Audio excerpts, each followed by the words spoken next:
Finally, let's talk about how to optimize your render settings and output. Now that I've got my file set up, I can go ahead and output a usable image. This is some sort of image that I want to either email or include in a presentation, but I need to be able to hand over some sort of JPEG or PNG file in order to work with it. While we're working, our real-time view is constantly going to be rendering, and our image is going to improve the longer we let it sit. This I've been letting sit for a little while, so it's looking really good. If I didn't want to actually go in, hit the render button, and have to wait again to get another image, I could just actually take a screenshot of what I see here on screen. The easiest way to do that is just by hitting the screenshot button down in the bottom right. If I hit screenshot, you'll see that I now have this image that's been saved out as a PNG to my renderings folder. So what I'll do is I'll just pause my real-time view, and if I go to my desktop, I can go into my KeyShot 6 resources, go into the renderings folder, and here is this image that I saved. Mine is saving out a PNG file, which is higher quality than a JPEG. I'll show you where you can change this in your settings. So under Edit and Preferences, we have our general preferences, and what I want to look at is this portion right here for screenshot. The default is JPEG, and that's fine, but the PNG files are generally going to be higher quality. And when you change this to PNG files, it's going to automatically set it to 90% quality. What I want to do is save this out as a PNG at 100% quality. The benefit to doing that is that I could then save this for the web or save a lower resolution or lower quality version like a JPEG if I need to. You'll also notice that by default, it has this checkbox here checked that says Save Camera with each screenshot. That means that I'm going to now get, you can see it here in my list of cameras, I get a camera saved with this screenshot that I added. Those of you who have KeyShot Pro have the option to save a view set with each screenshot, a view set being a combination of your camera and environment settings. So that's going to be the easiest way to work, and that's actually how I tend to work within KeyShot. So now if I just let this sit, I can hit screenshot as soon as the image quality is good enough. The downside here is that this is going to be limited by my screen resolution. So you'll notice here that I have a resolution. So these are the pixel dimensions for my real-time view. So it's 1026 by 577 pixels wide and tall. Okay, so let's talk about what happens when you hit the render button right here. This render dialog will allow us to save out a lot of different image formats, and we can render out image greater than what we see in our real-time view. It's going to automatically give it a name. It's going to put it into our renderings folder, and the default file format is going to be JPEG, which I almost never ever use. The reason for that is that it's going to be the lowest quality image format out of all the options you have here. Generally, I would like to work with PNG files. The benefit with PNG files is that they also have the possibility to include alpha or transparency. So in this screen here, anything that's kind of the background green is going to be transparent. It's going to be transparent, but keep in mind, if you include that transparency, things like shadows or reflections are going to blend into your background color. Those of you who have rendered an image onto a white background and then included transparency and then put it onto a black background have probably noticed this. Those transparent pixels do blend with whatever your background color is. So my tip for you is, if you're working with transparency, make sure that you use a neutral background, definitely neutral, not red or green. And I try to match the intended background color of whatever I'm going to be compositing. Essentially, if you're planning it on a white background, put it on white, or if you're putting on a black, put it on black. But that's small note, but that's something to keep in mind. You do have plenty of other options as well, like Photoshop files. So we can actually render out to native PSD files and PSD 32-bit. My favorite is PNG, but it does depend on what the output is and what your needs are. For example, TIFFs are going to be completely uncompressed EXR 32-bit images, TIFF 32-bit, another format that you have here. What we'll also do is, let's say we're going to render out a higher resolution image. We can use this drop down here and we can see a preset list of screen resolutions.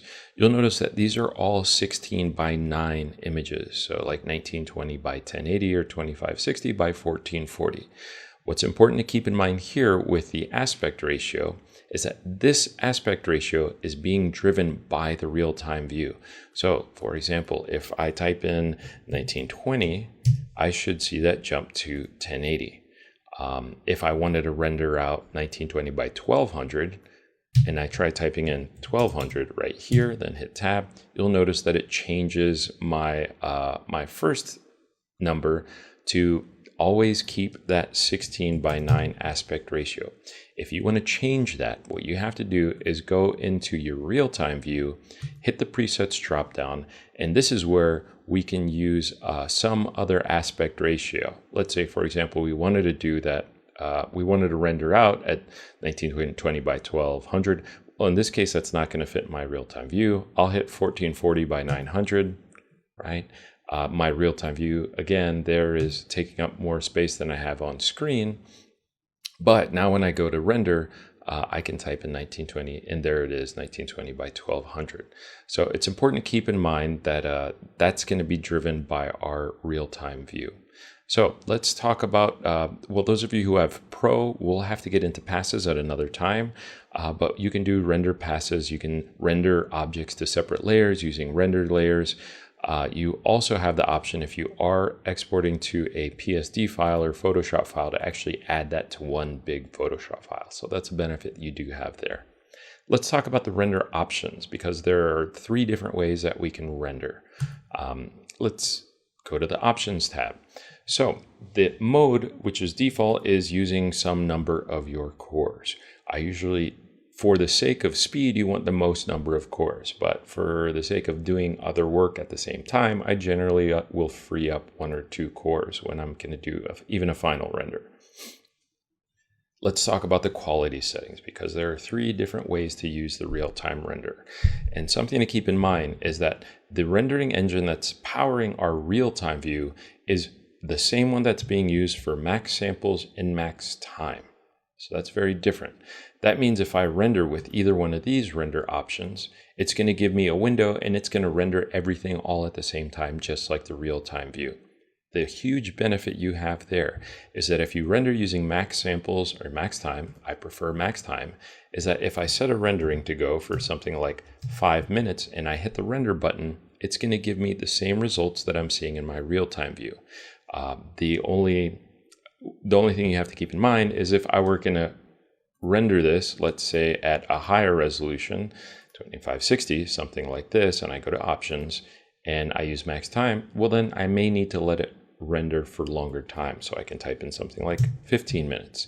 But in 15 minutes, it's going to give me the best rendering it can possibly give me. The other benefit you have with that, and I'll show you an example, is if I hit render, and I let this sit for just a second. And again, this is just like making our real-time view really big. So it's going to sit there and it's going to start chewing on this. And it's going to give us some rendering. And it's going to give us the best rendering it can give us in 15 minutes. But let's say after 3 minutes or 5 minutes, the image looks fine. Like this is big enough for what I need for my presentation.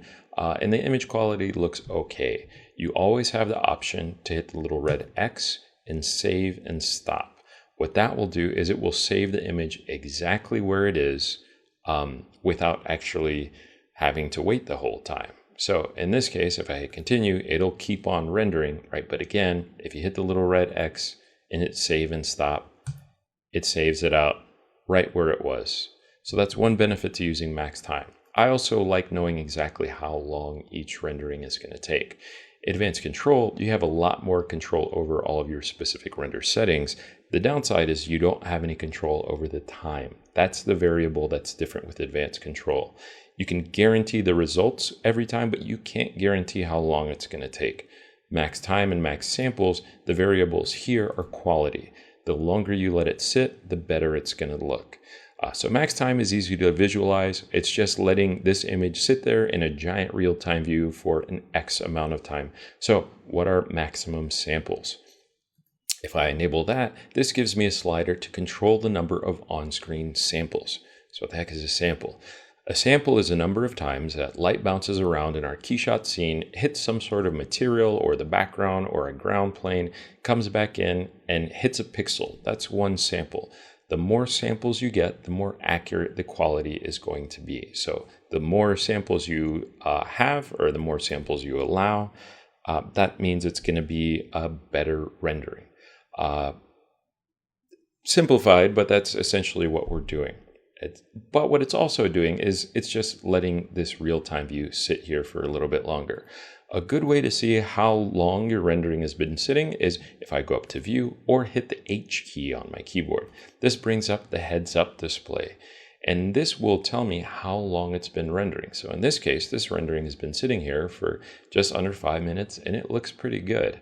The number of samples that have been calculated in that time is 134.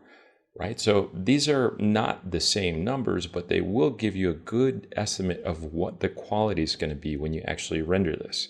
So if I wanted to render this out at a much bigger image resolution, in this case, you can see here, this is also the image resolution, looks to be right about 1600 by 950-ish.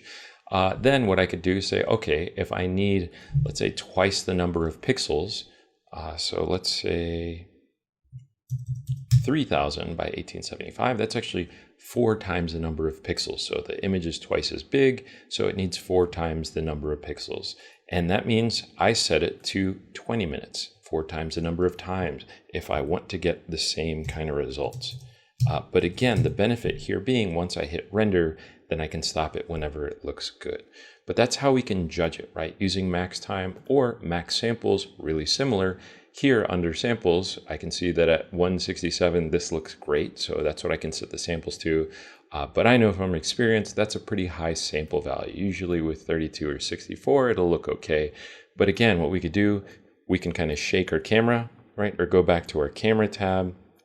Here you can see there's that camera that was saved whenever we took the screenshot, but I'll set it back to camera 1 and you see it resets the timer and the sample value. If we let this sit for a minute, then we get a good judge of how long it's going to take. That's my preferred way to render. The nice thing that you also have here is that you're not going to get a surprise, by hitting advanced control and working with the advanced control. Sometimes it can look different than your real-time view. And that's because in order to get really good advanced control, then you have to dial in all these values. My suggestion, if you want to get more information on the advanced control, definitely take a look at the manual because it breaks down every single one of these sliders in the manual and what they do. My suggestion is to try something like max time. If you render with max time or max samples, you will get a better representation of what you see in your real-time view. Another benefit you have there is that things like the interior lighting mode are going to work with max time or max samples, but not necessarily advanced control. So max time, one of the easiest ways to control what you see in your actual output. Those of you who have KeyShot Pro also get access to a local queue. But we'll cover that in something that's specific to the Pro features. But yeah, so let's say we were going to render this. I could let it sit for 10 minutes. Right, and then hit render. And that's going to give me a much higher resolution image. So in this case, I'll save it as a PNG, get rid of the transparency, right? But this is generally how I tend to work, flat PNGs. And I just let that sit, hit render, and then it's going to go through and it's going to render this out and give me the best image it can give me in 10 minutes using that max time render, which is going to be the same as my real-time view. So I'll let this sit. If you have any questions about any of this, feel free to leave any questions down in the comment section. We'll respond there. Make sure to subscribe and like. And thank you very much for watching.